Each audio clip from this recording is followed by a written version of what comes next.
At a family dinner, she said, "My ex will always be part of my life. If you don't like it, don't marry me." Everyone stared at me. I just smiled and said, "Okay." A week later, the wedding was cancelled.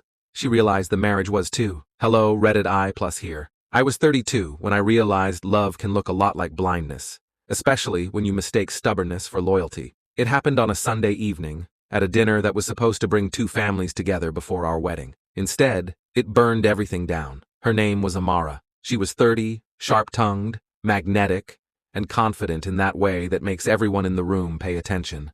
Especially me, until the moment she decided to test how far my patience could stretch. We'd been together for nearly 5 years. Through the fights, through the makeups, through the slow decay of what once felt like passion, I'd stayed. Maybe because I wanted to believe that effort always won, that love could be reasoned with. But that night proved me wrong. The dinner that changed everything. Her parents hosted it, a modern house overlooking the city, all glass walls and soft jazz humming in the background. They were both retired counselors, the kind who spoke in safe space tones and treated every conversation like a group therapy session. On my side sat my parents, quiet, traditional people who'd been married 43 years. My father, a retired naval engineer, and my mother, a school principal who believed in manners more than mantras. Between us was Amara, and beside her, the ghost of our relationship, Rylan, her ex-boyfriend. If ghosts could smile, his would have looked like his. Calm, knowing, comfortable. He was invited to every dinner, every birthday, every holiday. He had a key to her parents' house, a permanent seat at their table. I'd told Amara before how uncomfortable it made me. "I'm not jealous," I'd said. "But there's a line." She laughed it off. Her parents joined in, calling my concern traditional insecurity. They liked to phrase condescension as enlightenment. That's how they won arguments. I let it go, again and again, but I was watching, measuring, waiting, because sometimes you don't need to fight the storm, you just need to know when to walk out of it. It started innocently enough. Dessert had just been served.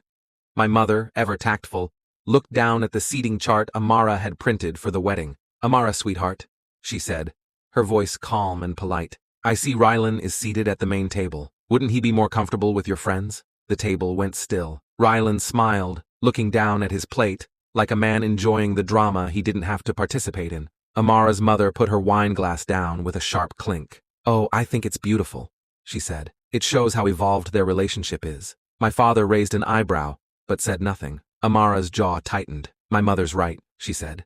"Rylan's my best friend. He's part of my life. That's not going to change just because I'm marrying you." Her tone had an edge I'd heard before. The one that said, "Challenge me, and you're the problem." "Amara," I said evenly, "it's not about control. It's about respect. Having your ex at the main table looks confusing. For us. For the guests." Her mother sighed dramatically. Her father leaned forward, his voice patient but poisonous. "Elias," he said. "That's me, by the way. You really should examine your possessive tendencies. Marriage is about trust, not ownership. Amara and Rylan share a deep emotional bond. You should be celebrating that." That's when my mother, bless her, turned to him and said softly, "And you should be teaching your daughter that boundaries aren't insecurity." The silence afterward could have shattered glass. Amara stood up. Her cheeks were flushed, her hands trembling slightly. She looked at her parents, then at me, and said the words that ended everything. "Let me make this clear for everyone," she said, her voice sharp, echoing across the table. "Rylan will always be part of my life. He'll be at our wedding, at our holidays, at our kids' birthdays. That's not negotiable. If you can't handle that, then don't marry me." You could hear the air leave the room. Her father leaned back, satisfied. Her mother nodded proudly, as if her daughter had just defended world peace. My parents watched me, not saying a word. Amara waited, confident. She thought I'd back down, like always. She thought my silence was surrender. It wasn't. I looked at her for a long moment, at the woman I once thought I'd spend forever with, and realized that I was staring at a wall that would never move. So I smiled, not out of spite, just relief. "Okay," I said. Her smirk faltered. "Okay," she repeated. "You'll stop being jealous?" I stood, folded my napkin, and placed it gently on my plate. "No," I said. "Okay, I won't marry you." Then I turned to my parents. "Let's go." And just like that, we left. The first 10 minutes were silent. My father drove with both hands on the wheel, eyes on the road. My mother looked out the window, expression unreadable. I waited for regret to hit me, but it didn't.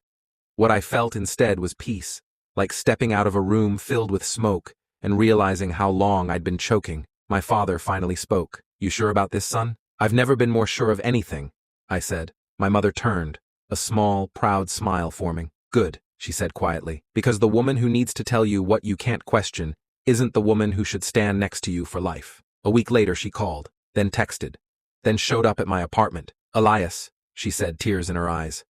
I overreacted. I didn't mean it like that. I told her I wished her peace, and meant it, but I didn't invite her in. 2 weeks later, she posted pictures online. The caption read, "He couldn't handle a strong woman." Rylan liked the post. Her parents commented heart emojis. It didn't sting. It just confirmed everything I'd already known. I blocked them all, and for the first time in 5 years, I stopped checking my phone every morning, waiting for her name to appear. I saw her again by accident, at a friend's engagement party. Rylan wasn't there. She looked smaller somehow, quieter. She smiled, awkwardly. "I heard you're doing well," she said. "I am," I told her. She hesitated, then asked, "Would you ever consider us?" I smiled kindly. "No, you made your choice, and honestly, I'm grateful you did." She nodded slowly, her eyes glassy. As I turned to leave, she whispered, "You really were the one that got away." I didn't look back, because sometimes walking away isn't losing, it's winning your freedom.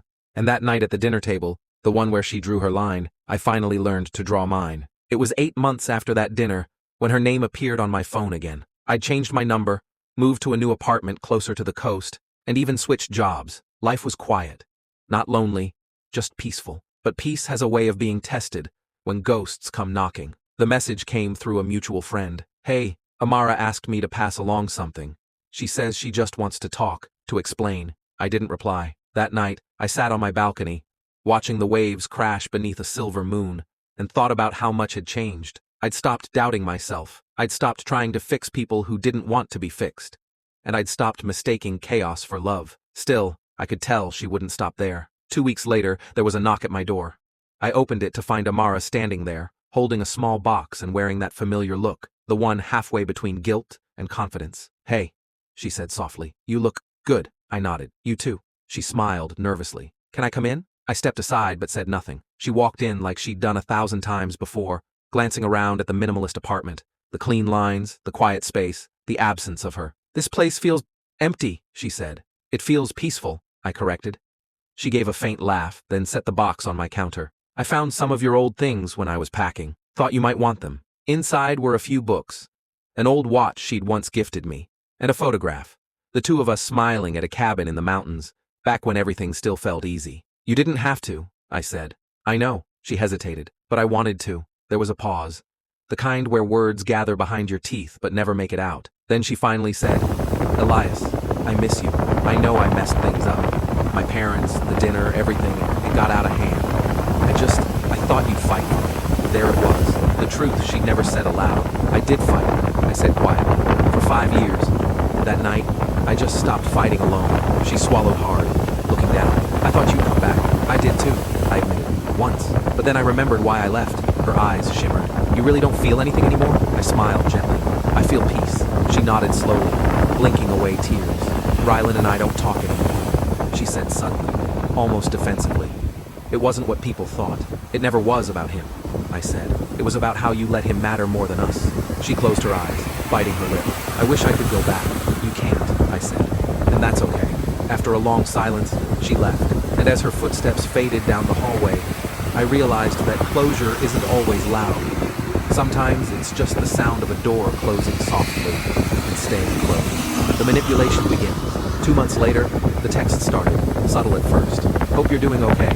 I saw something today that reminded me of you. Would you ever want to grab coffee, just as friends?" I didn't reply to any of them. Then came the guilt tripping. "I heard you're seeing someone. Guess I didn't mean that much after all. I just wanted to understand what I did wrong. You don't have to hate me." I didn't hate her, but I also didn't owe her my energy. I blocked her number again. That night, my phone stayed silent, and I realized silence can be its own kind of music. Her replacement wasn't another woman, not at first. It was myself. I started running again, took weekend trips, reconnected with old friends I'd lost touch with during the relationship. Eventually, though, someone new did appear. Her name was Nora. She worked at the coastal cafe I frequented. She had calm eyes and an easy laugh, the kind that didn't fill silence, but made it feel warmer. We didn't rush into anything. I told her everything from the start, about Amara, about the dinner, about how I'd spent years trying to be enlightened enough to ignore disrespect. She listened without judgment, just quietly reached across the table and said, "You didn't fail. You just outgrew her." That was the moment I realized love wasn't supposed to feel like strategy. It was supposed to feel like home. The last time I saw Amara was a year later, at a mutual friend's wedding. She walked in alone. No Rylan, no entourage, no smug certainty. Her eyes found mine across the room, and for a brief second, we both smiled. Later, she approached me during the slow dance. "I'm happy you're here," she said softly. "You look content." "I am," I said. She looked like she wanted to say something more, but instead, she just nodded. "You deserved better than I gave you." For the first time, there was no pride in her tone, just honesty. "I hope you find someone who learns from what we broke," I said. "I think I already lost him," she whispered. "Then maybe that's the lesson," I replied gently. The band started playing another song. Nora came over, her hand sliding naturally into mine. I introduced her to Amara, not to make a point but to close a chapter. Amara smiled faintly. "You two look good together." "Thanks," I said. "We are." She nodded once, then turned and walked away. No dramatics, no tears, just quiet acceptance. People often say that love ends with heartbreak, but they're wrong.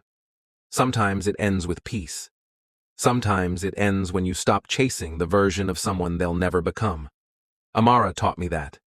And in some strange way, I'm grateful. Because losing her taught me how to find myself. And finding myself made it possible to be found by someone who didn't need to test my loyalty to believe in it.